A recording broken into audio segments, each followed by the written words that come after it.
हाय दोस्तों, मैं दीपक सर आप सभी को आइडियल स्टडी पॉइंट में स्वागत करता हूं। जैसा कि आप लोग देख रहे हैं, मैं आप सभी के लिए इंग्लिश में सबसे महत्वपूर्ण टॉपिक स्ट्रक्चर आप सभी के लिए लेकर आ गया हूं। ठीक है, तो आज हम लोग स्ट्रक्चर नंबर 6 पढ़ेंगे।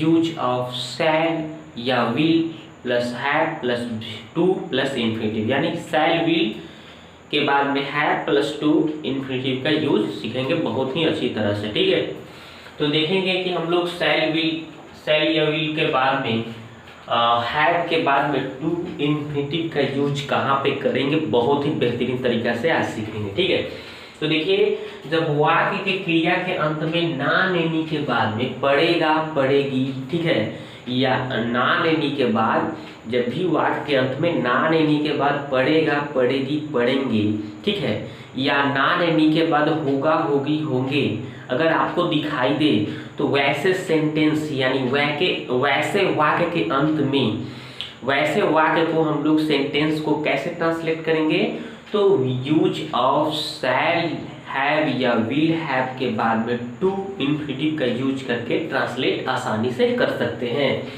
तो देखिए, ये इसका स्ट्रक्चर मैं लिख दिया हूँ। सब्जेक्ट अफर्मेटिव सेंटेंस जो है आपका, ये क्या है, सकारात्मक वाक्य जो आपका स्ट्रक्चर मैं लिखा हूँ। इस सब्जेक्ट के बाद में शैल हैव या विल हैव के बाद में two plus V1 plus object का यूज करेंगे। अगर नेगेटिव होगा तो सब्जेक्ट के बाद में शैल या विल के बाद नॉट, फिर हैव, फिर टू, फिर V1, फिर ऑब्जेक्ट का यूज करेंगे। और इंट्रोगेटिव होगा तो मतलब इंट्रोगेटिव के मतलब जो वाक्य पहले, जिस वाक्य में पहले क्या लगा हो ना, वैसे वाक्य को हम लोग कैसे बनाएंगे, तो शैल या विल लगा देंगे, उसके बाद सब्जेक्ट, उसके बाद हैव, ठीक है, उसके बाद two plus V1 plus object plus question mark लगाएंगे। ठीक है, और इंट्रोगेटिव नेगेटिव यानी कि जो वाक्य क्या से भी शुरू हो, बीच में उसमें नहीं भी लगा हो, तो वैसे सेंटेंस को हम लोग शैल या will plus subject plus not plus have plus two plus V1 plus subject plus question mark, ये सूत्र का यूज करेंगे। उसके बाद में WHQ होगा ना, तो WHQ के बाद शैल या will plus subject plus not, ठीक है ना, नॉट लगाएंगे। अगर नॉट रहेगा तो नॉट का यूज करेंगे, अदरवाइज नॉट को हम लोग छोड़ सकते हैं। ठीक है ना, तो ये बात है। तो यहाँ पे अगर नॉट होगा तो नहीं होगा उस वाक्य में, तो हम नॉट का यूज करेंगे, अदरवाइज नॉट को छोड़ देंगे। उसके बाद have plus two plus V1 plus subject plus question mark लगाएंगे। तो चलिए एग्जाम्पल देखते हैं बहुत ही अच्छी तरह से, जिसके अंत में ना लेने के बाद पढ़ेगा पढ़ेगी। जैसे मुझे काम करना होगा, मुझे काम करना होगा, ठीक है। देखिए, तो ना लेने के बाद में होगा होगी या पढ़ेगा पढ़ेगी आपको बताया ना, तो कैसे बनाएंगे बिल्कुल आसानी तरीके से। तो देखिए, आई सब्जेक्ट हो गया, उसके बाद शैल हैव या विल हैव, तो आई के साथ आप क्या लगाएंगे, शैल हैव लगाएंगे। आई और वी के साथ, देखिए आई और वी के साथ क्या लगाना है आपको, तो शैल हैव लगाना रहेगा, ध्यान देंगे, ठीक है। और अन्य सभी के साथ विल हैव का यूज करेंगे, ठीक है ना, और उसके बाद टू का यूज करेंगे, ठीक है ना। तो हम लोग आई और वी के साथ, यहाँ पे आई है इसलिए शैल हैव लगाएंगे, ठीक है ना। चलिए, तो शैल हैव लगे दिए। उसके बाद में क्या करना है, उसके बाद में देखिए टू का यूज करना है, तो टू लगाइए। उसके बाद वर्ब क्या करना है, काम करना। काम करना का अंग्रेजी क्या होता है दोस्तों, तो वर्क लिख देना है, वर्क, ठीक है ना। सिंपल, बहुत ही अच्छी तरह से समझ गए होंगे। ऑब्जेक्ट नहीं है तो छोड़ दिया जाए, यानी I shall have to work, मुझे काम करना होगा, मुझे काम करना पड़ेगा, ठीक है। उसके बाद देखिए, उसे अंग्रेजी सीखना होगा, उसे अंग्रेजी सीखना पड़ेगा, ठीक है। मजबूरी है, आपको भी अंग्रेजी सीखना ही पड़ेगा आपको, क्योंकि आज के समय में बिना इंग्लिश के आप अच्छे जॉब नहीं ले सकते हैं, आपका फ्यूचर चेंज नहीं हो सकता है। If you want to change your life, then for this, इसके लिए आपको क्या करना होगा, you will have to learn English, यानी कि आपको अंग्रेजी सीखना पड़ेगा। बिकॉज, क्योंकि आप विदाउट इंग्लिश यानी बिना इंग्लिश नॉलेज के क्या कर सकते हैं, आप कुछ भी नहीं कर सकते हैं, यानी कि अच्छे जॉब प्राप्त नहीं कर सकते। You can not achieve a good job without English knowledge. So इसलिए आपको अंग्रेजी सीखना पड़ेगा, you will have to learn English, ठीक है। इस तरह से मैं जैसे अंग्रेजी बोल रहा हूँ ना, आप भी अंग्रेजी बोल सकते हैं। यू कैन स्पीक इंग्लिश, आप भी अंग्रेजी बोल सकते हैं। You can also speak English, आप भी अंग्रेजी बोल सकते हैं। फॉर दिस, इसके लिए आपको क्या करना होगा, मेरे साथ क्या करना पड़ेगा, मेरे साथ बने रहना पड़ेगा, अंग्रेजी सीखना पड़ेगा, ठीक है ना। तो आप भी अंग्रेजी बोल सकते हैं। जैसे देखिए इसको हम कैसे बनाएंगे, उसे अंग्रेजी सीखना पड़ेगा। तो देखिए उसे ही लिख दिया गया, उसे किस ही लिख दिया, उसके बाद में हम विल का यूज कर देंगे, ही के साथ विल का यूज, उसके बाद में हैव, ठीक है ना। उसके बाद में आपको क्या लगाना है दोस्तों, टू, ठीक है, ही विल हैव टू। और उसके बाद देखिए सीखना का अंग्रेजी क्या होता है दोस्तों, तो लर्न होता है, LEARN, लर्न हो गया। और अंग्रेजी का लिख दीजिए इंग्लिश, ठीक है। देखिए कितना आसानी से आप ट्रांसलेट कर सकते हैं, उसे अंग्रेजी सीखना पड़ेगा, यानी he will have to learn English, ठीक है ना। आपको अंग्रेजी सीखना पड़ेगा, you will have to learn English, मुझे अंग्रेजी सिखाना पड़ेगा, आई शैल हैव टू, सिखाना पड़ेगा ना, सिखाना देखिए सिखाना, सीखना और सिखाना में फर्क है। तो सिखाना का हो जाएगा टीच, ठीक है, teach, I shall have to teach English you, मुझे आपको अंग्रेजी सिखाना पड़ेगा। सिखाना का हम टीच बोलेंगे, क्योंकि देखिए टीच के मतलब सिखाना या पढ़ाना, और सीखना का अंग्रेजी होता है लर्न, ठीक है ना। लर्न के मतलब सीखना, ठीक है ना, ये ध्यान देंगे। तो वही हो गया, मुझे काम करना होगा, यानी I shall have to work, उसके बाद में उसे अंग्रेजी सीखना पड़ेगा, he will have to learn English, ठीक है। इसी तरह से हम ये तो नेगेटिव, आप चलेंगे नेगेटिव सीखेंगे हम लोग। नेगेटिव सेंटेंस कैसे ट्रांसलेट करेंगे तो ये सीखते हैं। तो देखिए मान लीजिए अगर नेगेटिव हम बोलें कि नहीं वाला जो सेंटेंस होगा जिसमें नकारात्मक की बोध हो, ठीक है ना। जैसे देखिए मान लीजिए कोई कहेगा कि मुझे खेत में काम नहीं करना पड़ेगा, मुझे खेत में काम नहीं करना पड़ेगा।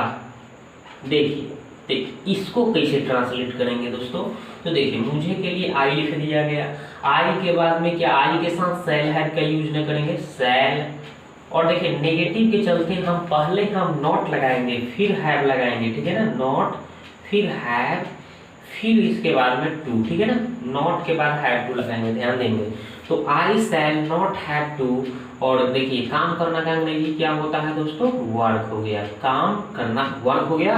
और खेत में, मी का अंग्रेजी लिखिए इन द, कहाँ पे, जो तो खेत में, FIELD, फील्ड, ठीक है ना। इन क्या है, प्रीपोजिशन की काम करता है, ये जोड़ने का, वाक्य में दो वर्डों को, सेंटेंस, दो शब्दों को जोड़ने का काम करता है ये प्रीपोजिशन, ठीक है ना, ये याद रखेंगे, ठीक है ना।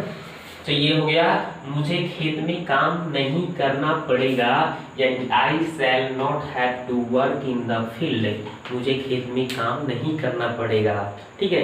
ये हो गया, नेगेटिव होगा तो ऐसे बनाएंगे। मान लीजिए और भी देखते हैं। अब चलिए मान लीजिए अगर आपको कहा जाए कि आप ये क्या वाला, यानी कि तीसरा सेंटेंस देखते हैं। जैसे मान लीजिए कि क्या तुम्हें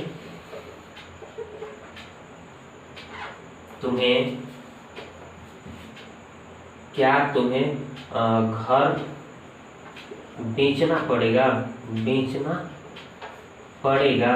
देखिए तो ये कैसे बनाएंगे दोस्तों, क्या तुम्हें घर बेचना पड़ेगा, कैसे बनाएंगे, सिंपल, क्या शुरू में आ गया ना, तो यू है ना, यू के साथ विल लगता है ना दोस्तों, तो यू विल, यू, और फिर क्या लगाएंगे, हैव, ठीक है ना। फिर उसके बाद में क्या लगाएंगे, टू, और बेचना का अंग्रेजी होता है सेल, क्या होता है, सेल, सेल लिख दिया गया। और द हाउस, ठीक है ना, घर के लिए लिख देते हैं house, HOUSE, sell the house.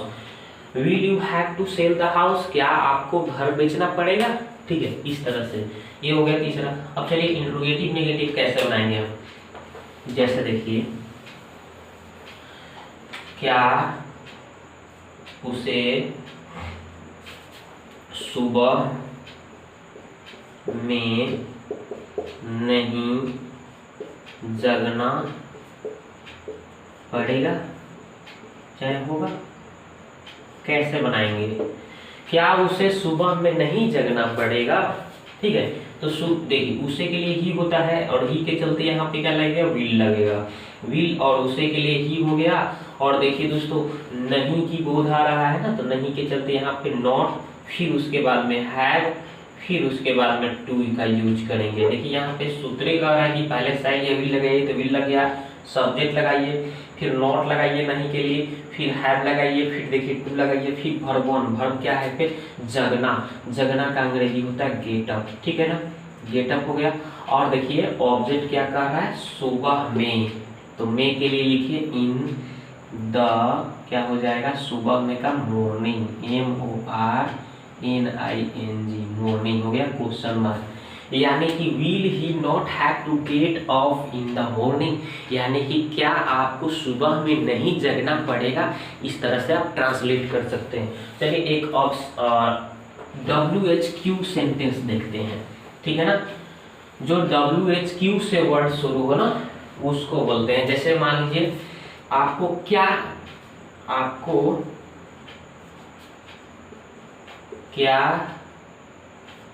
करना होगा, आपको क्या करना होगा, है ना। कैसे बनाएंगे? बीच में क्या आ गया ना, तो क्या के लिए व्हाट लगाएंगे। ये देखिए WHQ है ना, W से शुरू है, व्हाट मतलब क्या। ये बीच में कब, कहाँ, कैसे जब भी हो तो उसका वर्ड पहले लिखेंगे, उसको WHQ बोलते हैं। उसके बाद शैल या विल लगाएंगे। ठीक है, तो आपको का यू होता है, यू के चलते यहाँ पे विल लगाएंगे। फिर सब्जेक्ट क्या है जी दोस्तों? आपको के लिए यू लिख देंगे। ठीक है, और यहाँ पे नॉट अगर नहीं रहता इसमें तो नॉट लगाते, नहीं है तो छोड़ दिया जाए नॉट। तो फिर हैव लगाना के बाद है, फिर क्या लगाना? आपको टू लगाना है। फिर उसके बाद वर्ब वन, देखिए करना है ना, तो करना का अंग्रेजी होता है डू। फिर ऑब्जेक्ट तो है नहीं तो छोड़ दिया जाए, क्वेश्चन मार्क लगा दिया जाए। यानी what will you have to do, आपको क्या करना होगा, क्या करना पड़ेगा। ठीक है, तो इस तरह से आप बना सकते हैं। एक और सेंटेंस देखते हैं, जैसे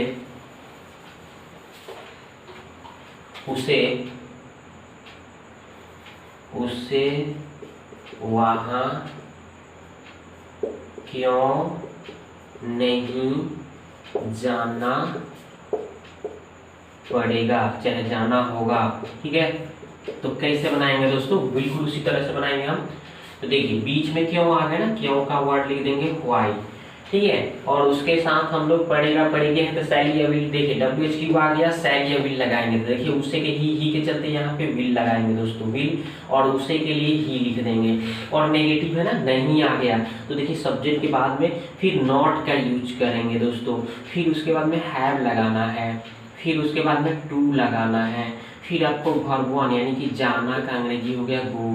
फिर ऑब्जेक्ट क्या है यहाँ पे? वहाँ का अंग्रेजी लिख देंगे देयर। ठीक है ना, क्वेश्चन मार्क लगा देना है, बस बन गया। यानी why will he not have to go there, यानी कि उसे वहां क्यों नहीं जाना पड़ेगा, उसे वहां क्यों नहीं जाना होगा। इस तरह से आप आसानी से सेंटेंस को ट्रांसलेट कर सकते हैं। ठीक है, यू कैन, यदि आप चाहेंगे ना, यदि आप चाहते हैं, if you want to learn English, अंग्रेजी सीखना, तो देन हमारे साथ क्या करना होगा? जुड़ना होगा। आपको हमारे साथ जुड़ना पड़ेगा। You will have to add with me, आपको मेरे साथ जुड़ना पड़ेगा और मेरे साथ सीखना पड़ेगा। ठीक है ना, सीखना पड़ेगा। देखो आपको मेरे साथ अंग्रेजी सीखना पड़ेगा। यू विल हैव टू सीखना पड़ेगा, यानी कि लर्न इंग्लिश विथ मी, मेरे साथ। ठीक है, तो इस तरह से आप भी बोल सकते हैं अंग्रेजी। चाहेंगे तो ये सब सीखकर आप भी अंग्रेजी बोल सकते हैं। ठीक है ना, तो दोस्तों आशा करता हूँ कि ये आपको समझ में आ गया होगा कि कैसे आपको ट्रांसलेट करना है। किसी भी सेंटेंस को हम लोग ट्रांसलेट करने के लिए मैं तो आपको सबसे पहले टेंस बताया हूँ। टेंस को पहले अच्छी तरह से एक एक पार्ट को देखिए, अच्छी तरह से उसको अध्ययन करिए, नोट्स बनाइए, फिर अभ्यास करिए। फिर उसके बाद में ये स्ट्रक्चर जैसे दे रहा हूँ, ये स्ट्रक्चर को भी लिखिए, उसको भी अध्ययन करिए अच्छी तरह से। फिर उसके बाद ग्रामर में कुछ वॉइस, फिर उसके बाद में नरेशन, ठीक है ना, articles, syntax, time and tense, ये सब जितने भी चीज़ हैं एक एक चीज़ मैं आपको अच्छी तरह से पढ़ाने का प्रयास करूँगा। अगर आप सभी चीज़ को अच्छी तरह से सीख लेंगे तो आपको अंग्रेजी में कहीं भी दिक्कत नहीं होगा। कोई भी एग्ज़ाम आप निकाल भी सकते हैं। 9th 10th 11th 12th जितना भी है 7 8 ये सब में काम करने वाला चीज़ है, ठीक है। यदि आप 9 10th 11th 12th सब पास कर चुके हैं तब पर भी ये इंग्लिश आपको काम करने वाला चीज़ है। इसलिए इसको अच्छी तरह से देखें, इसको इग्नोर नहीं करें। और पहली बार मेरे चैनल पर आए हैं तो सबसे पहले मेरे चैनल को सब्सक्राइब करिए और साथ ही बेल आइकन के घंटी को भी दबाइए और इसको अधिक से अधिक शेयर करिए, पूरा इसको फैला दीजिए। इस वीडियो को इतना फैलाइए कि बहुत सारे लोग मेरे साथ जुड़ जाएं और देखें, तब मैं आपके लिए एकदम प्रतिदिन वीडियो लाता रहूँगा। इंग्लिश हो, मैथ हो और भी सब्जेक्ट का मैं चाहूँगा तो आपको पढ़ा सकता हूँ, ठीक है। तो बस मेरे वीडियो को अधिक से अधिक फैलाइए, मेरे साथ जुड़िए और लोगों को भी जोड़िए। तो वीडियो को देखने के लिए आपको बहुत बहुत धन्यवाद।